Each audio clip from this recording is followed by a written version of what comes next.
ಬಿಸ್ನೆಸ್ಗೆ ಅಳಿವೆಂಬುದಿಲ್ಲ. ಹಬ್ಬ ಹರಿದಿನಗಳು ಬಂದ್ರಂತೂ ಈ ಬಿಸ್ನೆಸ್ ಮಾಡೋರ್ಗೆ ಸುಗ್ಗಿ ಇದ್ದಂತೆ. ಎಲ್ಲ ವರ್ಗದವರಿಗೂ ಇಲ್ಲಿ ಅವರವರಿಗೆ ಬೇಕಾದ ಆಯ್ಕೆಗಳು ಸಿಗುತ್ತವೆ.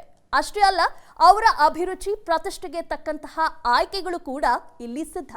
ಹಾಗೆ ಎಲ್ಲರಿಗೂ ಅತ್ಯಗತ್ಯವಾಗಿರುವ ಬಟ್ಟೆ ವ್ಯಾಪಾರದ ಕುರಿತು ನಮಗೆ ಇಂಪಾರ್ಟೆಂಟ್ ಮಾಹಿತಿಗಳನ್ನ ಕೊಡ್ತೀವಿ ಬದುಕಿಗೊಂದು ಬಿಸ್ನೆಸ್ನಲ್ಲಿ. ನಾನು ದಿವ್ಯ ರಘುನಾಥ್. ಟೆಕ್ಸ್ಟೈಲ್ ಬಿಸ್ನೆಸ್ ಎಂಬುದು ಯಾವತ್ತೂ ಪಾತಾಳಕ್ಕೆ ಕುಸಿಯದ ಇಂಡಸ್ಟ್ರಿ.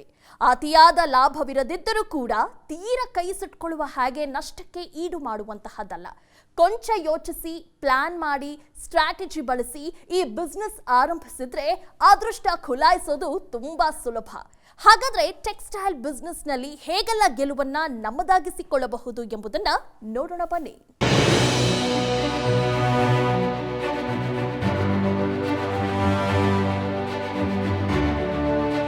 ಬಿಸ್ನೆಸ್ ಅನ್ನೋದಕ್ಕೆ ಯಾವತ್ತೂ ರೆಡಿಮೇಡ್ ಸೂತ್ರ ಅನ್ನೋದು ಇರೋದಿಲ್ಲ. ಆದರೆ ಯಾವ ಸೂತ್ರಗಳು ಇಲ್ಲದೆ ಬಿಸ್ನೆಸ್ ಮಾಡೋದಕ್ಕೆ ಹೊರಟ್ರೆ ಲಾಸ್ ಮಾಡಿಕೊಳ್ಳೋದಂತೂ ಗ್ಯಾರಂಟಿ. ಯಾವ ಬಿಸ್ನೆಸ್ನ ಹೇಗೆ ಮಾಡೋದು ಅನ್ನೋದರ ಲೆಕ್ಕಾಚಾರ ತಲೆಯಲ್ಲಿದ್ದರೆ ಯಾವ ಬಿಸ್ನೆಸ್ ಮಾಡಿದ್ರೂ ಗೆದ್ದು ಬೀಗಬಹುದು, ಎಲ್ಲಿ ಶುರು ಮಾಡಿದ್ರೂ ಲಾಭ ಕಾಣಬಹುದು. ಹಾಗೆ ಚಿಕ್ಕದಾಗಿ ಟೇಲರಿಂಗ್ ಆರಂಭಿಸಿ ಇವತ್ತು ಟೆಕ್ಸ್ಟೈಲ್ ಶೋರೂಮ್ ಮಾಲೀಕರಾಗಿ ಯಶಸ್ಸು ಸಾಧಿಸಿದ ತುಮಕೂರಿನ ಸುರೇಶ ಈ ಬಿಸ್ನೆಸ್ನ ಹಲವು ಸಾಧ್ಯತೆಗಳನ್ನು ನಮ್ಮ ಜೊತೆಗೆ ಹಂಚಿಕೊಂಡಿದ್ದಾರೆ. ಸರ್, ಎಲ್ಲಿ ಬೇಕಾದರೂ ಮಾಡ್ಬೋದು ಟೆಕ್ಸ್ಟೈಲು. ಎಲ್ಲಿ ಬೇಕಾದ್ರೂ ಯಾವ ಒಂದು ಹಳ್ಳಿಲಲ್ಲೂ ಮಾಡಿದ್ರು ಎಲ್ಲರಿಗೂ ಬಟ್ಟೆ ಅನ್ನೋದು ಎಲ್ರಿಗೂ ಪ್ರತಿಯೊಬ್ಬ ಮನುಷ್ಯನಿಗೂ ಬೇಕಾಗಿರೋದು. ಹಂಗಾಗಿ ಎಲ್ಲಿ ಮಾಡಿದರೂ ಇದನ್ನು ನಾವು ಸಾಧನೆ ಮಾಡಿ ತೋರಿಸ್ಬೋದು. ಎಲ್ಲಿ ಬೇಕಾದ್ರೂ ಬಿಸ್ನೆಸ್ ಮಾಡ್ಬೋದು.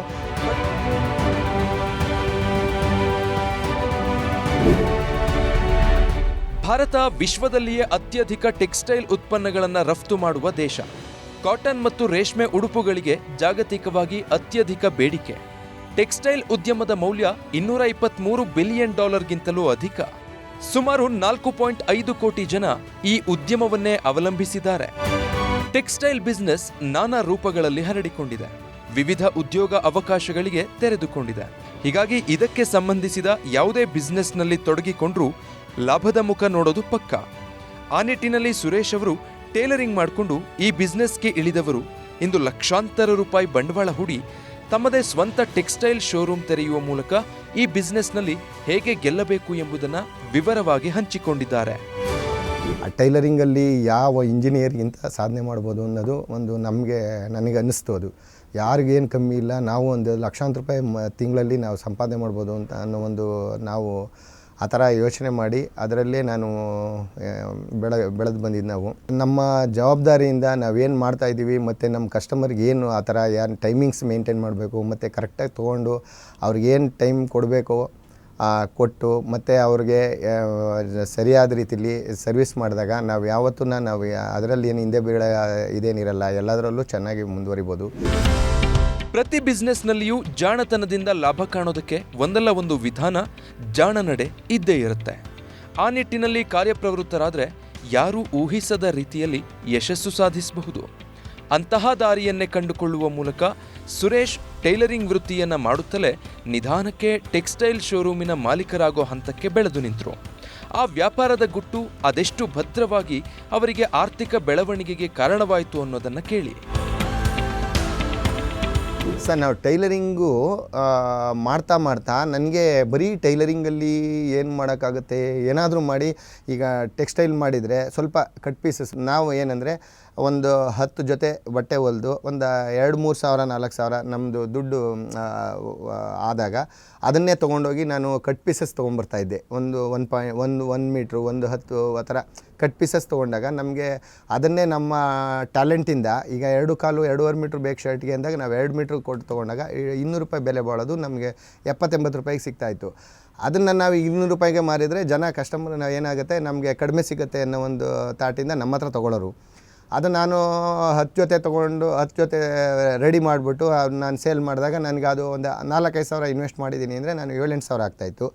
ಆ 7-8 ಸಾವಿರನ ನಾನು ತಿರುಗಿ ಮತ್ತೆ ನಾನು ಅದು ತೊಗೊಂಡೋಗಿ ತಿರುಗಿ ಒಂದು 10-15 ಜೊತೆ ತೊಗೊಂಬಂದು ಅದನ್ನು ತಿರುಗಿ ಮತ್ತೆ ರೆಡಿ ಮಾಡಿ ನಾನು ಮಾಡಿಕೊಂಡು ಅದರಿಂದ ಸಣ್ಣ ಮಟ್ಟದಿಂದ ನಾನು ಮುಂದಕ್ಕೆ ಬರೋಕ್ಕೆ ಸಾಧ್ಯ ಆಯ್ತು ಅಷ್ಟೇ. ಕೇಳಿದ್ರಲ್ಲ, ಸ್ಮಾರ್ಟ್ ಆಗಿ ಬಿಸ್ನೆಸ್ನಲ್ಲಿನ ಟ್ರಿಕ್ಗಳನ್ನು ಅರ್ಥ ಮಾಡಿಕೊಂಡ್ರೆ ಯಾವುದೇ ಉದ್ಯಮವಾದರೂ ಕೈ ಹಿಡಿಯುತ್ತೆ ಅನ್ನೋದು ಇದರಿಂದ ಮನವರಿಕೆಯಾಗುತ್ತೆ.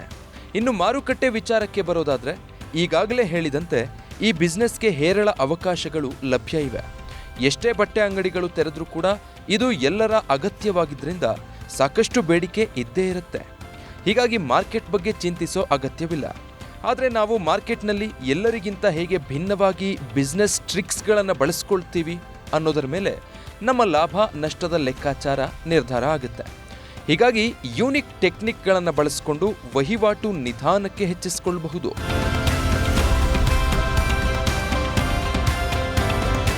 ಹಾಗಾದ್ರೆ ಈ ಟೆಕ್ಸ್ಟೈಲ್ ಬಿಸ್ನೆಸ್ ಎಲ್ಲಿ ಆರಂಭಿಸಬೇಕು ಎಂಬ ಯೋಚನೆ ಹುಟ್ಟೋದು ಸಹಜ.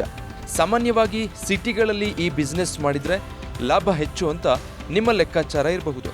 ಆದರೆ ಸುರೇಶ್ ಹೇಳೋ ಪ್ರಕಾರ ಅದು ಅಷ್ಟು ಸುಲಭ ಅಲ್ಲ ಅನ್ನೋದು. ನಗರ ಪ್ರದೇಶಗಳಲ್ಲಿ ಬಿಸ್ನೆಸ್ ತಲೆ ಎತ್ತಿ ನಿಲ್ಲಬೇಕಂದ್ರೆ ಅದರದ್ದೇ ಆದ ಚಾಲೆಂಜ್ಗಳು ತುಂಬಾ ಇರುತ್ತವೆ. ಆ ಕಾರಣಕ್ಕೆ ಎಲ್ಲಿ ಬಿಸ್ನೆಸ್ ಶುರು ಮಾಡಿದ್ರೆ ಉತ್ತಮ ಅನ್ನೋದನ್ನ ಜಾಣತನದಿಂದ ಆಯ್ಕೆ ಮಾಡಿಕೊಳ್ಳಬಹುದು.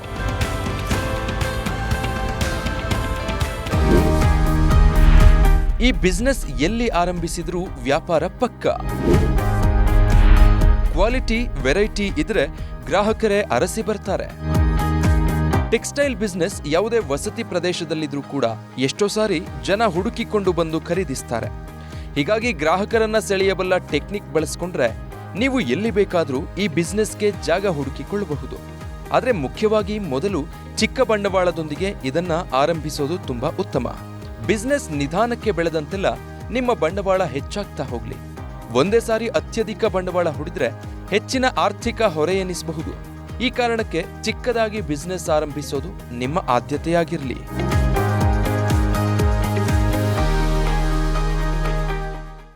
ಬಟ್ಟೆ ವ್ಯಾಪಾರದ ಬಿಸ್ನೆಸ್ ಎಲ್ಲಿ ಶುರು ಮಾಡಬೇಕು? ಬಂಡವಾಳ ಹೂಡಿಕೆಯಲ್ಲಿ ವಹಿಸಬೇಕಾದ ಎಚ್ಚರಿಕೆಗಳೇನು? ಮಾರ್ಕೆಟ್ನಲ್ಲಿ ಗಟ್ಟಿಯಾಗಿ ನಿಲ್ಲಲು ಏನೇನ್ ಟೆಕ್ನಿಕ್ಗಳನ್ನು ಉಪಯೋಗಿಸಬೇಕು ಎಂಬುದನ್ನೆಲ್ಲ ತಿಳಿದಿದ್ದಾಯಿತು. ಹಾಗಾದ್ರೆ ಎಷ್ಟು ಬಂಡವಾಳ ಬೇಕಾಗುತ್ತದೆ? ಮಾರ್ಕೆಟಿಂಗ್ ಚಾಲೆಂಜಸ್ಗಳೇನು ಎಂಬುದನ್ನ ನೋಡೋಣ. ಹಣ ಹೂಡುವ ಮುನ್ನ ಇರಲಿ ಎಚ್ಚರ. ಕಡಿಮೆ ಬಂಡವಾಳ ಹಾಕಿದರೆ ರಿಸ್ಕ್ ಕೂಡ ಕಡಿಮೆ.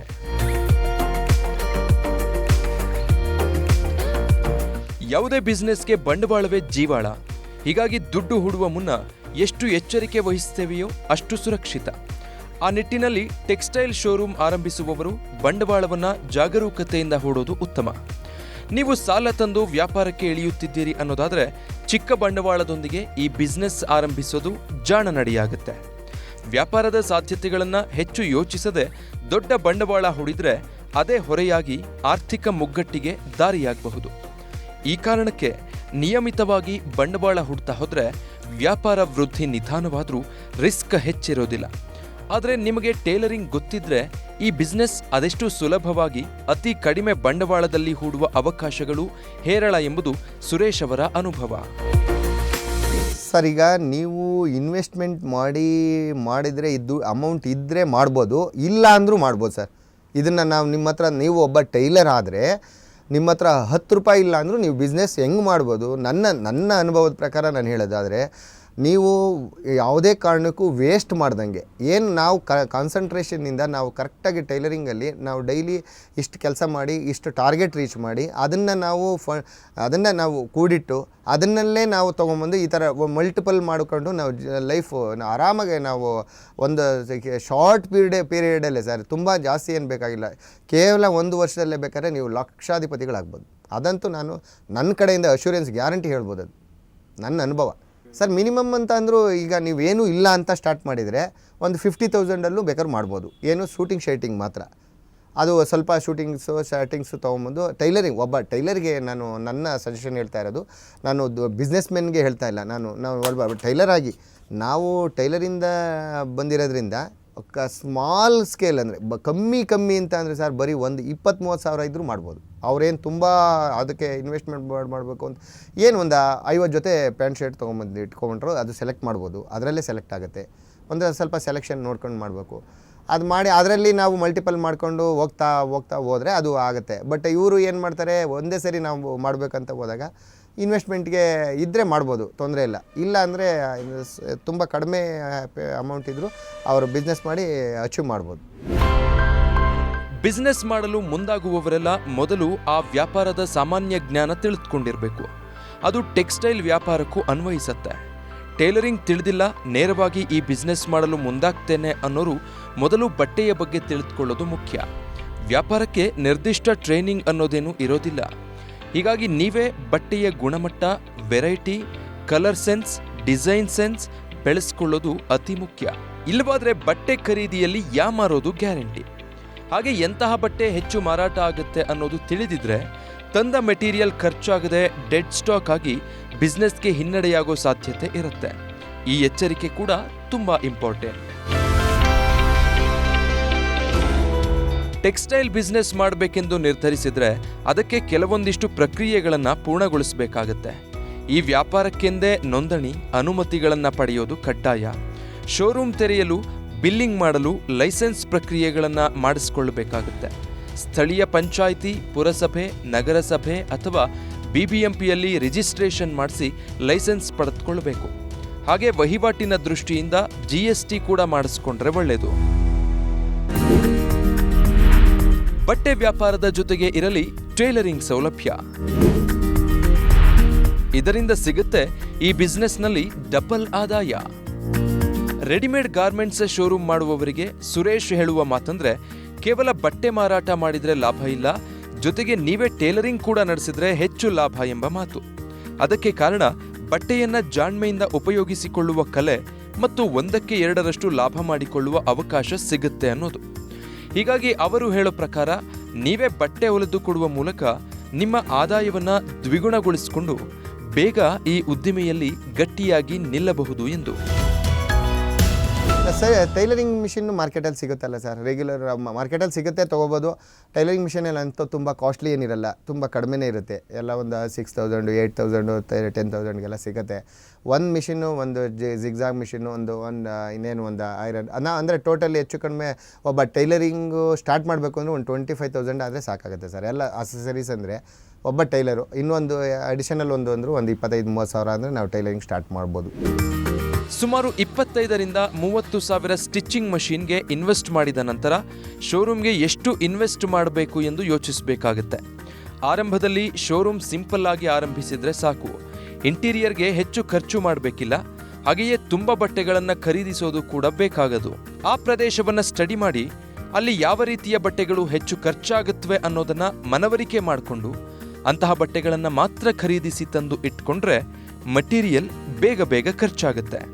ನಿಮ್ಮಲ್ಲಿ ಬಂಡವಾಳ ಸಾಕಷ್ಟಿದೆ ಅಂದ್ರೆ ನಿಮ್ಮ ಸಾಮರ್ಥ್ಯಕ್ಕೆ ಅನುಗುಣವಾಗಿ ಕೂಡ ಇನ್ವೆಸ್ಟ್ ಮಾಡಬಹುದಾಗಿದೆ.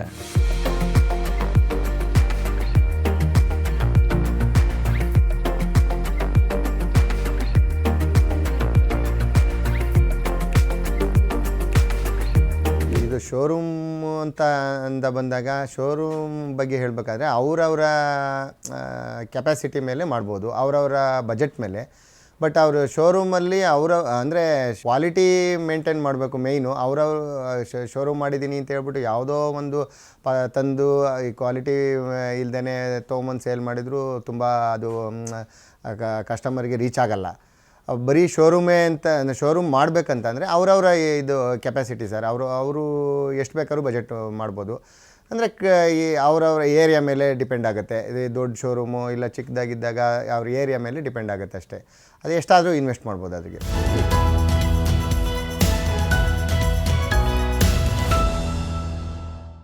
ಸೇಲ್ಸ್ ಮಾಡುವುದು ಒಂದು ಕಲೆ. ಮಾತಿನಲ್ಲೇ ಜನರ ಮನವೊಲಿಸುವ ಮೂಲಕ ವ್ಯಾಪಾರ ಗಟ್ಟಿ ಮಾಡಿಕೊಳ್ಳುವುದು.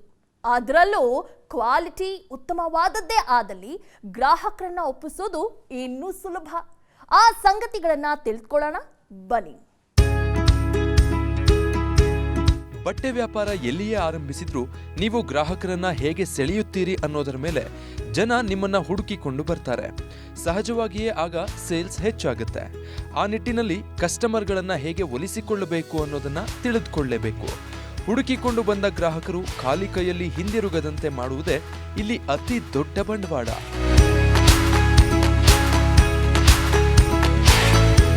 ಸರ್, ನಮ್ಮ ಕ್ವಾಲಿಟಿ ಮುಖ್ಯ ಮತ್ತು ನಮ್ಮ ಮೇಲೆ ಕಾನ್ಫಿಡೆನ್ಸು ಹಂಗೆ ಇದೆ.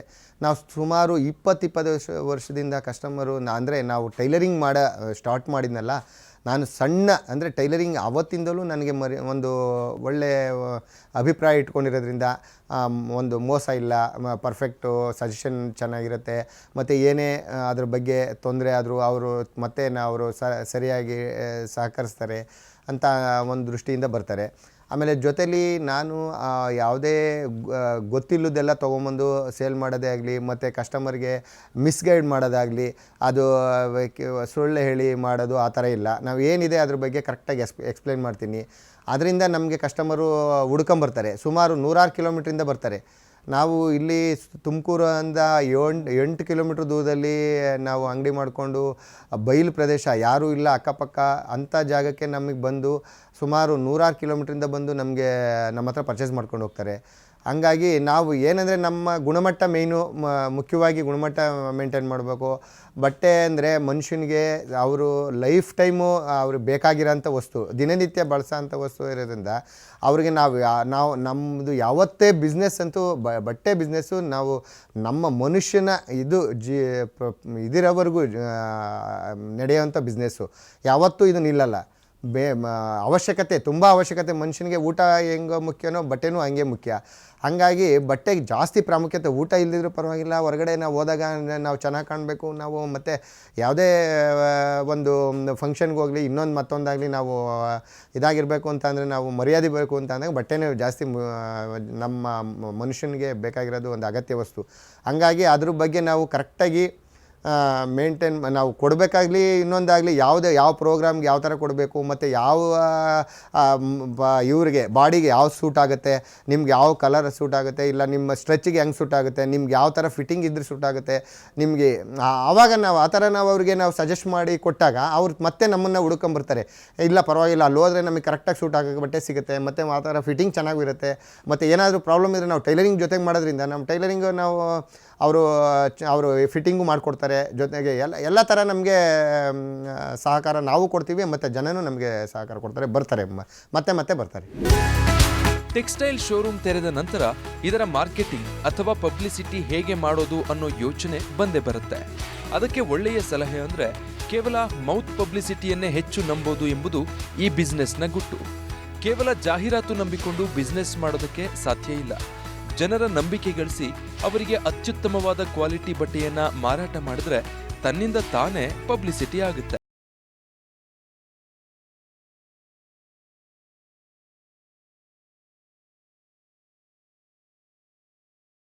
ಬರೀ ನಮ್ಮ ಜನದ ಬಾಯಿಗೆ ಹೋಗಿರೋ ಸರ್. ನಾವು ಯಾವತ್ತೂ ಒಂದು ಪಬ್ಲಿಸಿಟಿಗೋಸ್ಕರ ಈಗ ನಾವು ಈ ಬೇರೆ ಆ್ಯಡ್ ಕೊಡೋಕ್ಕೆ ನಮಗೆ ಅಷ್ಟೊಂದು ಶಕ್ತಿ ಇರಲಿಲ್ಲ.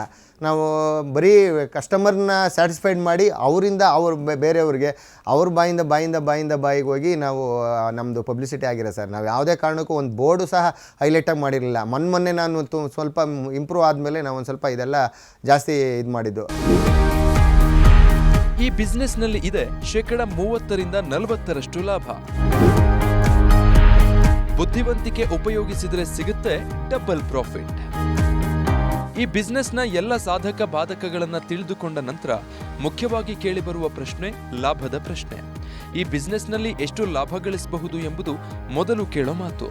ಹಾಗೆ ನೋಡಿದ್ರೆ ಇದರಲ್ಲಿ ಲಾಭದ ಮಾರ್ಜಿನ್ ಇಷ್ಟೇ ಎಂದು ಹೇಳೋದಕ್ಕೆ ಸಾಧ್ಯವೇ ಇಲ್ಲ. ಅಂದ್ರೆ ಎಷ್ಟು ಹೆಚ್ಚು ಲಾಭವನ್ನಾದರೂ ನೀವು ಮಾಡಿಕೊಳ್ಳಬಹುದು. ಅದು ನಿಮ್ಮ ಮಾರಾಟದ ಟೆಕ್ನಿಕ್ ಮೇಲೆ ನಿಂತಿರುತ್ತೆ. ಕನಿಷ್ಠ ಅಂದ್ರೂ ಈ ಬಿಸ್ನೆಸ್ನಲ್ಲಿ 30-40% ಲಾಭ ಸಿಗೋದಂತೂ ಪಕ್ಕ. ಕೆಲವೊಮ್ಮೆ ಲಾಭ ಡಬಲ್ ಸಿಗೋದು ಕೂಡ ಇದೆ. ಅಲ್ಲಿಗೆ ಇದು ಕೈ ತುಂಬ ಲಾಭ ನೀಡುವ ವ್ಯಾಪಾರ ಅನ್ನೋದು ಖಾತ್ರಿಯಾಗುತ್ತೆ. ಸರ್, ನಮ್ಮದು ಟೆಕ್ಸ್ಟೈಲ್ ಡಿಪಾರ್ಟ್ಮೆಂಟಲ್ಲಿ ಪ್ರಾಫಿಟ್ಟು ಕಡಿಮೆ ಅಂದರು ಸರ್ 30-40% ಸ್ಟಾರ್ಟ್ ಆಗುತ್ತೆ ಸರ್. ನಮ್ಮ ನೆಕ್ಸ್ಟು ನಾವು ಏನಾದರೂ ಈಗ ಪರ್ಚೇಸಿಂಗ್ ಮೆಥಡಲ್ಲಿ ಮಾಡಿದಾಗ 1:2 ಆಗೋವಷ್ಟು ಚಾನ್ಸಸ್ ಅಂತೂ ಇರುತ್ತೆ.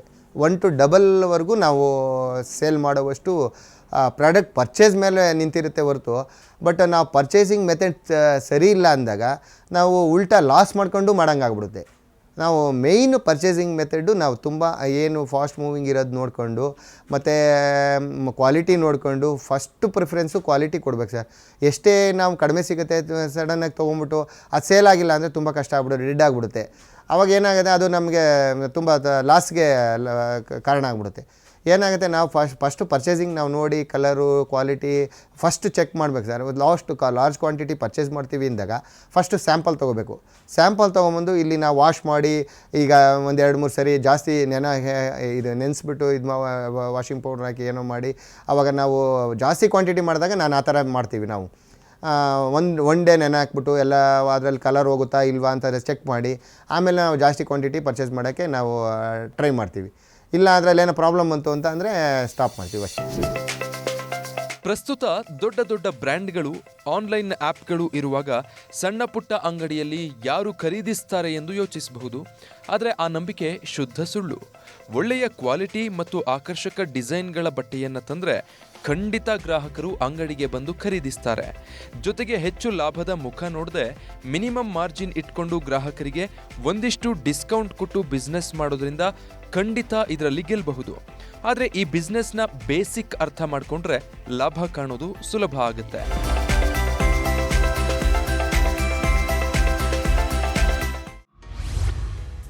ನೀವು ಸಣ್ಣ ಮತ್ತು ಮಧ್ಯಮ ಗಾತ್ರದ ಬಿಸ್ನೆಸ್ ಅಲ್ಲಿ ಗೆದ್ದವರಾಗಿದ್ದರೆ ವಿಸ್ತಾರ ನ್ಯೂಸ್ ತಂಡ ಸಂಪರ್ಕಿಸಿ ನಿಮ್ಮ ಯಶಸ್ಸಿನ ಪಯಣವನ್ನ ನಮ್ಮ ಜೊತೆಗೆ ಹಂಚಿಕೊಳ್ಳಬಹುದು. ವಿಸ್ತಾರ ನ್ಯೂಸ್ ನಂಬರ್ 1, 2 ಮತ್ತು 4ನೇ ಮಹಡಿ, the new Indian express building, block 2 ಮತ್ತು 3, ಕ್ವೀನ್ಸ್ ರಸ್ತೆ, Bengaluru 560001. Phone number 9606942030. Email program@vistaranews.com. ಎಲ್ಲರೂ ಈಗ ಫ್ಯಾಷನ್ ಪ್ರಿಯರು, ಸದಾ ತರಹೇವಾರಿ ಡಿಸೈನ್ಗಳನ್ನ ಹುಡುಕುತ್ತಲೇ ಇರುತ್ತಾರೆ. ಆ ನಿಟ್ಟಿನಲ್ಲಿ ಯೋಚಿಸಿದ್ರೆ ಟೆಕ್ಸ್ಟೈಲ್ ಬಿಸ್ನೆಸ್ನಲ್ಲಿ ಸೋಲೆಂಬುದು ಸಾಧ್ಯವೇ ಇಲ್ಲ. ಆದರೆ ಈ ಬಿಸ್ನೆಸ್ನ ಅರ್ಥ ಮಾಡಿಕೊಳ್ಳದೆ ತಯಾರಿ ಇಲ್ಲದೆ ವ್ಯಾಪಾರಕ್ಕೆ ಇಳಿದರೆ ಯಾವ ವ್ಯಾಪಾರವಾದರೂ ನಷ್ಟ ತಂದುಕೊಟ್ಟೇ ಕೊಡುತ್ತದೆ. ಆ ಕಾರಣಕ್ಕೆ ನಾವು ಬಿಸ್ನೆಸ್ನಲ್ಲಿ ಗೆಲ್ಲಲು ಬೇಕಾದ ಸರಳ ಸೂತ್ರಗಳನ್ನು ತಿಳಿಸುವ ಮೂಲಕ ನಿಮ್ಮಲ್ಲೂ ಉದ್ಯಮದ ಕನಸನ್ನ ಹುಟ್ಟು ಹಾಕುತ್ತಿದ್ದೇವೆ. ಮುಂದಿನ ಸಂಚಿಕೆಯಲ್ಲಿ ಮತ್ತೊಂದು ಬಿಸ್ನೆಸ್ ಐಡಿಯಾ ಹೇಳ್ತೀವಿ. ಅನುಕ್ಷಣದ ಸುದ್ದಿಗಾಗಿ ನೋಡ್ತಾರೆ ವಿಸ್ತಾರ ನ್ಯೂಸ್. ಇದು ನಿಖರ ಜನಪರ.